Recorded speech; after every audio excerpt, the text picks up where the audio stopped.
Wngkha ani bumung Birendra Tripura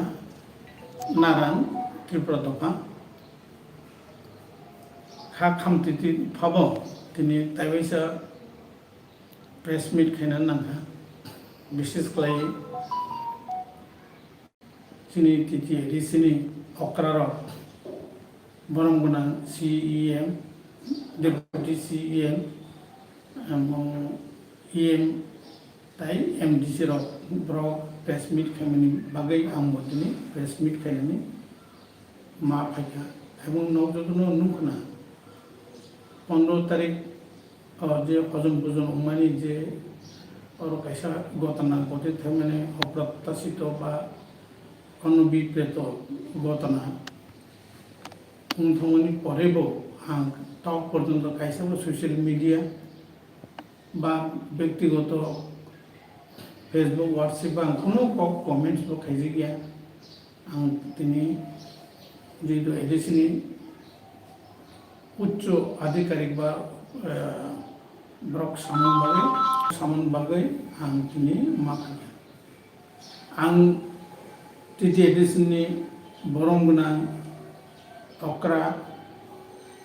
पूर्ण किशोर पूर्णचंद्र जमातेनो बेलेग खाबे खबे हामजमारो बजे कक साका कबि कक साका कथार कक साका এবং বানো আং ব্যক্তিগত ভাবে আগের সিনিয়া পাব বিনি বজে কবি কথারও তৈ দङ আং বিনি ব্যবহার বিনি আচরণ আং নুকা সালকাইছা আं সংগ্রাম মতন অনুষ্ঠান থামপর যখন নখরনা নাयो জমাय मालायो बानो काका खुलुमखा नि साव जे काका बिनि आनो समर्थन खाय आनो खुलुमखा आं बय परिस्थिति बसो खामखरै बक्ति कक सामानि बिनि जे बखा ब्रडनेस बिनि बखा कत अकरारनो बिनि श्रद्धा बिनि अकक थाइसाबाय न आं बेलाय खा न फाय पर्यन्त आनि परिबार मासबायगा सिए मानो हाके सम्मान रखा बिनि श्रद्धा बिनि अकक थाइसाबाय न आं बेलाय खा न फाय पर्यन्त आनि परिबार मासबायगा सिए मानो हाके सम्मान रखा बेलाय बना मोखलायो एवं बनि जे बात आरनानि सामान्यबा आं बनि साधुबाद जानो बनि गाहाम मुहूर्त बना साजागो ताई चिनि डेपुटी सीएम बनमगुना অনিমেষ দেববর্মার যে কক্সাকা ব্যক্তিগতভাবে যে সামান্য আনো চিনিলে মানে কবই ন আংবনো স্বীকার খালেও কবি ববে আমি সম্পর্ক দङ আং ববনো চিনিও ববানো চিনিও এক সময় কোনো এক জায়গার আন্দোলন একসঙ্গে মাখলালি যা এরেস বংখা যাই হোক ববনোর উত্তাপিত কইয়া আং বনো বেলেগলে গোমা জানো এবং বো কাছে কৌশাকা যে হ্যাঁ যিনি নারায়ণ বরং বীরেন্দ্র ত্রিপুরা তক পর্যন্ত কাইসাব প্রেস মিট সোশ্যাল মিডিয়া তো ব্যক্তিগত হোয়াটসঅ্যাপ তো কোনো জায়গা কক সামানি করিক বর্তমান আং সাইয়া বেলায় দুঃখ নাঙা লাসিমা সংসংখা কারান সংসংখাই তিনি বীরেন্দ্র ত্রিপুরা নারায়ণ লাসিমা সংসা খাইসাব সারা ত্রিপুরা বাইরে आनी बुंका काम निबा काजिया लेबो हामियन बक्स आसि बिरेंद्र त्रिपुरा नारानो अपमानित खायसा खायनि ओ काम खौबेबा बय तमसा साया आं सिलिया आंले खामखा जाय होक जिनि तापो राजेश त्रिपुरा बाबा सागा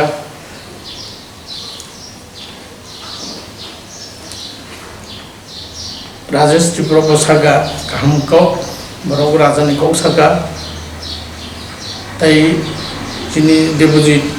आनि आफायं बबो सागा राजानो असुस्थ कौरव सागा आं राजानो मानि राजानि न जों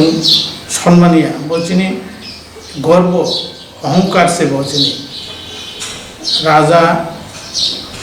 जे जों मानियो bono ketal ke sanai kau kori ang nije naran sapurbo raja se ano mukur pagdi soroi ano naran char sei sudur agini rajotto kalbo Oribim Naran, Durga Pusa Naran, tai kebang Naran ro ras dorbaro tong boklai chole phayo এবং जोंबो परम्परा रगै ताइ बायसा गणतन्त्रिक समय राजा भाई जों कताल खायबनो revive खालायजोबखा जों राजानो चिकन खालाया राजानो जों नायस्लिथ गैया आं सानो मुसलमाननि कक्का हिसे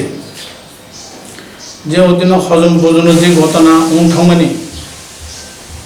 जे कक्का सामानि आं कक सानानै थांगा जोंनि बरं गोनां एम कमल कलै ब साका ब पुलानो आवेदन नारखा 1 मिनिट खाय सादेनाय आंबो आं साइमानो ब सामानि कौनो मानसिनो थांगा थांमानि परे बय ओ 1 मिनिट जगाव बय रखाय 10 मिनिट 7 मिनिट 5 मिनिट साइथां किन्तु आं सानानै थाङै सुरु खायते फोरनो ब कंडीशन एप्लाई खालायगा कंडीशन सागा 1 मिनिट ताई आंखौ सानायफोरखौ सागा 18 तारिख सानाय एवं आं बेलाखै दखनाङा बहाय एम अकरा एवं एकजन जार्नालिस्ट एवं प्रोटोकल सम्बन्धे बा मान सम्मान अवगत गोनां बिनि जे टोन बिनि जे बडी लैंग्वेज ब साका बाय 1 मिनिट प्लीज बय को 1 मिनिट नि चिरखौ साका आं कुनो और बिरतिदा खाया आं खानाय दं आं कक सानानै दिनो बना रिक्वेस्ट के एर प्रकेश 18 तारिख सानाय 18 तारिख आं तो राज दरबार सिफाय राजानि हजम पुजन सिफाय आनी कक त्रिपुरासानि कक मसाया मालिया सौ दुखो प्रॉब्लम बनोती सी सालिनानै फायो बसाव 18 तारिख सालायनाय और किता कैसा हजम पुजन जोंनाय मा और थां सालायनानै आं तो राजानि सि सानानै फायो राजा बायसे कक मालिनानै फायो जिनि बसर बायसा हजम पुजन राजामे मालिनानै फायो आं ओ जगा कक सातनि तै बयनो कैसानो डिस्टार्ब खाया सो आनो कैसा से डिस्टार्ब खालायो आं बेलाय बेयाव खोना हाइबाबो आं जन कक साइ पाइखे बनो याग्रो मोय कबागै साका आरो खाया कामदि ने बनां साका एवरीथिं ब एरपरे पाइखे अनुष्ठान आं राजा आं नो बेलाय महाराज नो बेलाय कबां खालाय बनो हामजोंमा बनो श्रद्धा माजानो तमान बां माने ब बिनि स्पीच नारफोरो आनी वीरेंद्र त्रिपुरा मुखुइ सागाबो चुबले बुथुमनि को सागाबो तार माने राजा जनो खाबाय खुबाय हामजाबो जों बिनि आशीर्वाद बबाय सिक्युरिटी जों ब और जत्तनि बसखां रखा ब सामानि ए ओ जगावो ओ जिनिसता गुलाबो যারা বর্ণনা এম বুঝতে দরকার তো মানে যাই হোক পাইকে অনুষ্ঠান মাইচা লেখা এমনকি কমল কলেজ বিনি পরিবার তরিবার দङ जों एकलगे नखा पासापासि सालाय माइ दैचालेखौ हासि खुसिखाय जों फाइका सारे कक त्रिपुरानि न्यूज उंखा खूब गाहाम खालाय लेखा टप बेपी फैजा महाराजा सीएम एम बंमांनि निताय अक्रारनि भिडियो फुटेज नुका एवरीथिंग इज ओके स्मूथली नाइथाव गाहाम खालामो किन्तु आं आउटिंग दङ आउट अफ स्टेशन आगरतला किन्तु नुखा आनी नामे भिडियो प्लेस खाय और जे टन्टिंग सुरे 1 मिनिट दङ आं बाबको तङै लासिमा थांगा हाजिमो तामो थांगा असो गाहाम खालामखाय हजम बुजन फाइमानि और किन्तु आं साथाय खालायो आं आइफोर टन्टिं फोराव आङो 1 मिनिट नि चिरखौ साजावफोराव आं वाइसब खारबो काका आं अरनि नखसे थांसिनाय हायके हिनजाव मालिया Wngkha किन्तु महाराजानि अपमाननाय आं हजम बुजनसे फायो राजानि बुजनसे फायो आं बुनि बुजनो फायाबले ने आं खाचङै मतायनो ईश्वरनो दवायरुयै राजानो खुलुमै आं खावखैंगा मोदाजा फिसा बाखायजि बिपद থেকে नै आं नखलिया राजानो मोननानै दखा हाय खैजोमोन बा किछु सालिया बाइका गाहाम गोमखायो किन्तु आं एक परिबर्तन आं भिडिअ फुटेज तो लासिमा संजा खायरो बाइके ओ भिडिअ फुटेज आनंदे खायरो बिनति प्रति खायरो ना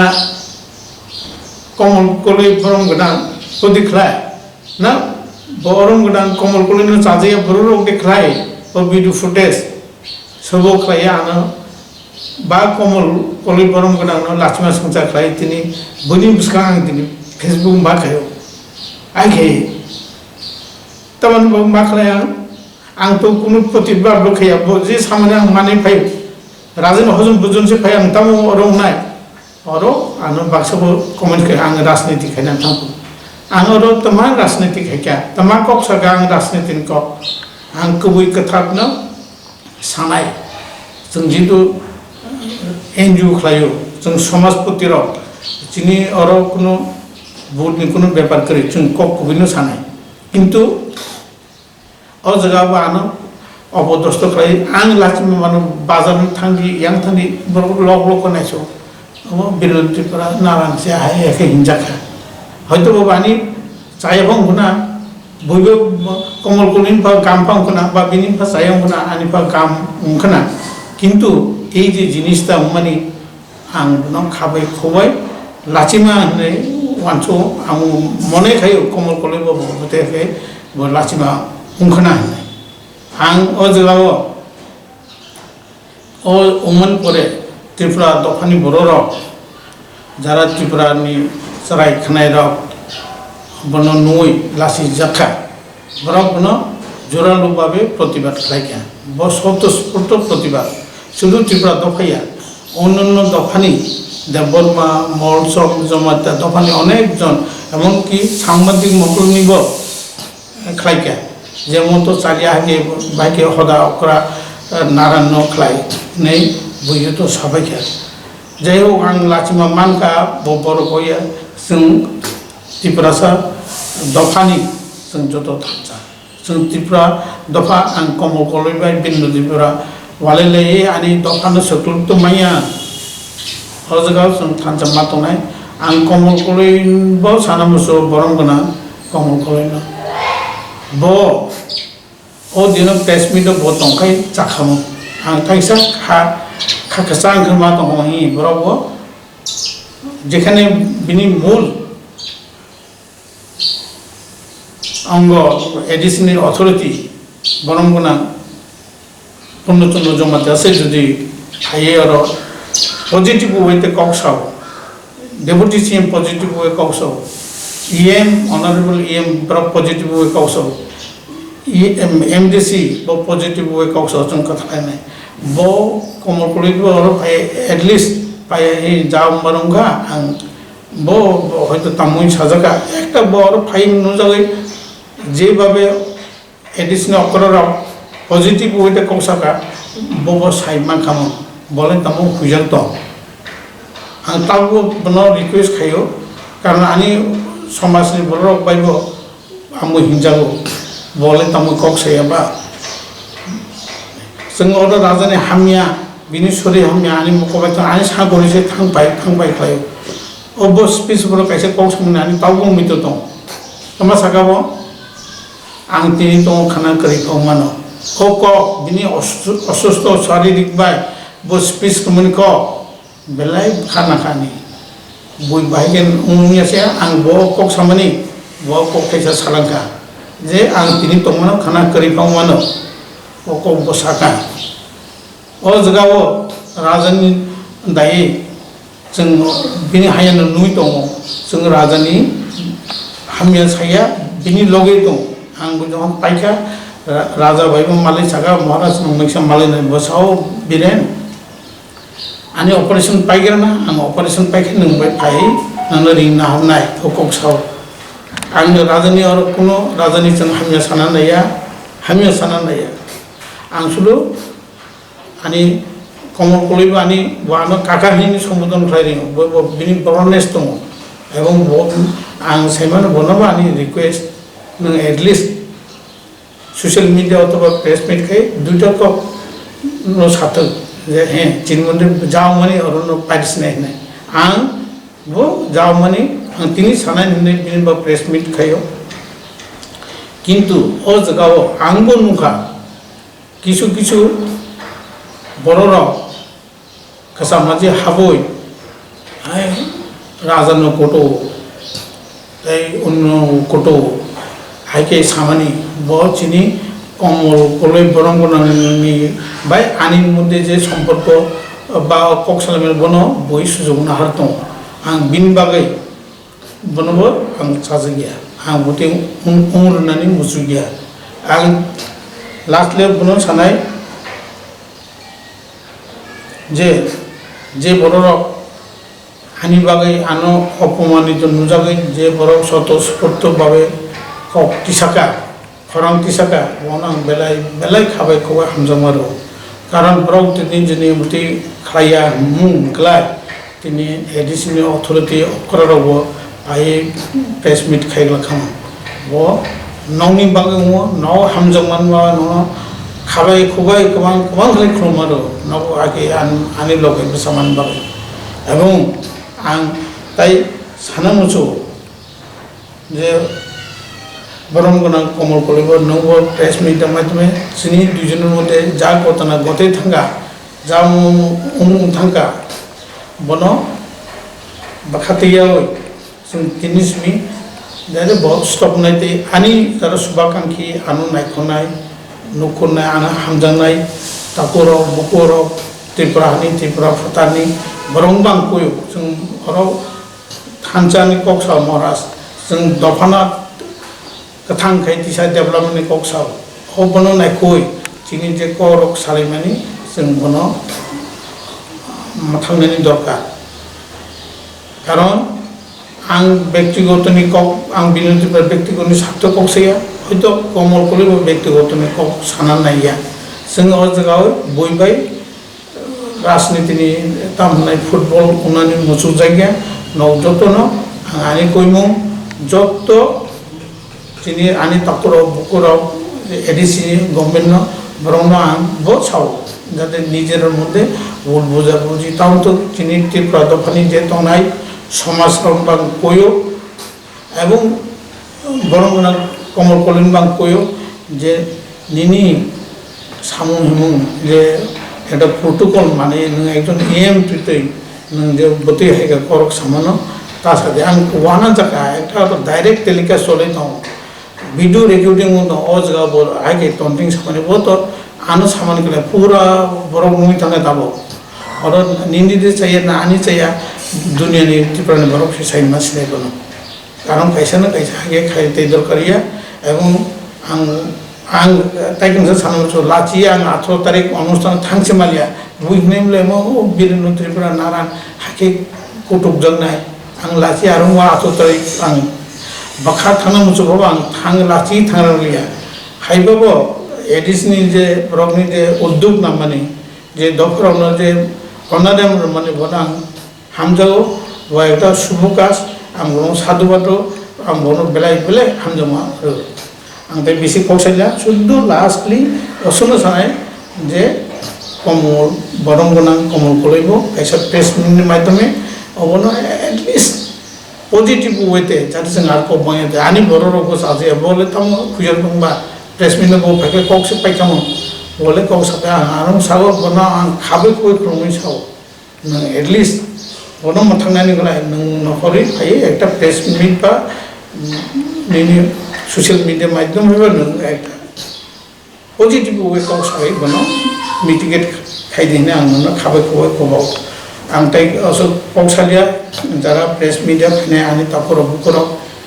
बुकु जुगो फाइजा आं नों आनि खाबे कोबाय हामजो मारो ngay anil satani ba bultu ti hun tong ngay jokto na khoma prati ang lachima mangka jeho ang bonta kaisme dosulia kintu centai kini dokani sate agami dino jate buti gotana hungyate go sudu bin ruti pani khetre ta Wngkha ব্যাপারিয়া তাই কোনো দোকান ক্ষেত্রে কথা অন্ত অপ্তি হয় ও আমি আবেদন এবং হজম ভোজন রাজধানী ভোজন তিনি মেয়া অক্সানি গতনিয়া ও 184 রাজধানী গতনা ও তিনি পারম্পরিক ঐতিহাসিক ব যাতে বেশি প্রমাণ অন্থক সঙ্গে আং হিঞ্জাখা আং রাজাবাই আনি কোনো দুঃখ না জানে কইয়া আনি অঙ্গসে ববাই হিঞ্জাবো মানো বুঝাবো মানো কারণ bini proses ante besi kau salia tapur puro jotono oson kau soi ini kau samni kayak jotono kongka